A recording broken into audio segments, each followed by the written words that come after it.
I want to take a minute and explain the 100 people in a 1,000-mile challenge. This is our second annual event. We're kind of adding a wrinkle to it. Last year it was 4 people and it was 100 miles. The whole idea behind this cause is that there's no way we were going to be able to run from 3 in the morning to 8:30 at night without any water and survive unless people helped us. That's the point of this event. When we tell people about this event, it's really interesting.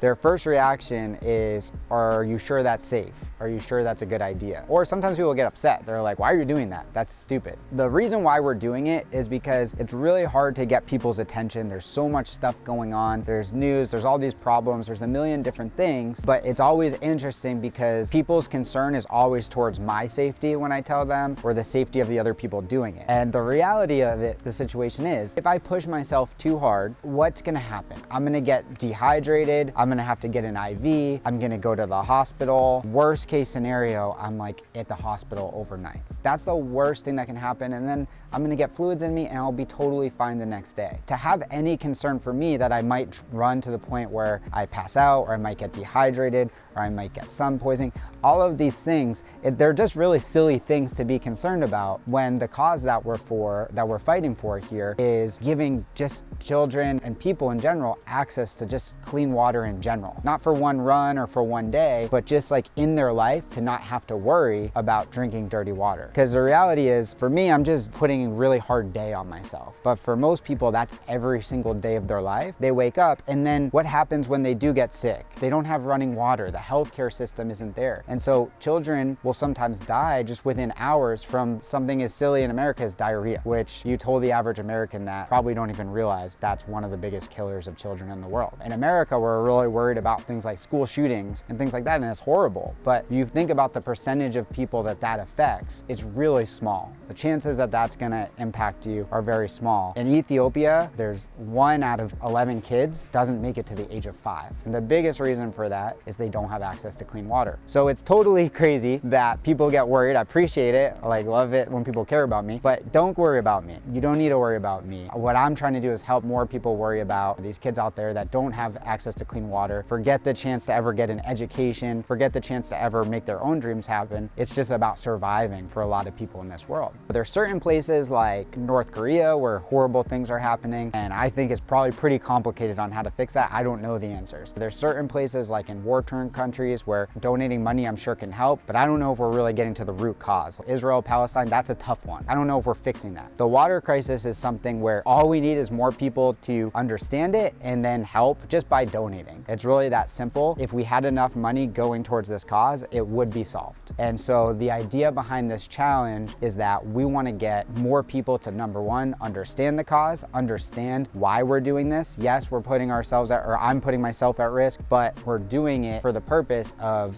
you actually paying attention and not just being another news blip on the radio that you listen to, or on social media. Another news blip on social media where you look at it, you care, and then a week later, a month later, you totally forgot about it. That's what we're trying to do. We're trying to inspire more people to care, to do something. It could be as little as donating $20. That literally gives one person clean water for the next 20 years. But the only way that we're gonna grow this is if every year we have more people that are basically spokespeople of the cause, people that believe in what we're doing, people that like the idea of, I wanna do something hard, I wanna do it with people I love spending time with, and I wanna do it to help others. I wanna do it for a cause that's greater than myself. So this year, it's not gonna be 4 people going 100 miles, but what our goal is this year is we're gonna do 100 people in 1,000 miles. So we wanna get 100 people to participate this year, and we wanna travel 1,000 miles without water. And so you don't have to donate, you don't have to do anything. All that I'm asking is if you can stand on your 2 feet, September 10th, September 11th, just give me at least 1 mile without water. It doesn't matter if you're in good shape, if you're a runner, if you wanna bike, if you wanna swim. If you're someone who can do more than 1 mile, or you usually exercise more than that, great, give us a few more. Give us 5,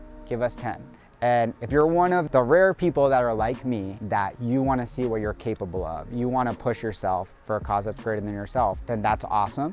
See how far you can go, because you're doing it for a great cause. And I can promise you, the harder that you push yourself, the more people you're gonna inspire along the way. As a leader, I wanna kind of lead from the front on this one. The weekend of September 10th and 11th, you can participate at any time, minimum of 1 mile. There is no maximum. Part of this video is my plea, so if you live in the Valley, if you live in Los Angeles, so let me know if you'd be willing to be an aid station for me. I am going to allow customers to provide me water when I'm running past their house. And along the way, I'm gonna be stopping at all my customers' houses, all the people that have helped me create this charity, that have helped me be able to pay for all the expenses that we've incurred. And I'm gonna ask for their support, because I won't survive this run without them. And the kids that are out there that don't have clean access to clean water won't make it to 6, 7, 8, 9, 10 years old if someone doesn't help them. So that's the idea behind this event. It's 100 people and 1,000 miles. We just had 70 people participate in our 5K between virtual and in person and the donation. So I would love it if we could just step that up a little bit. If you participate in that last 5K, we need you again. So please come and help us.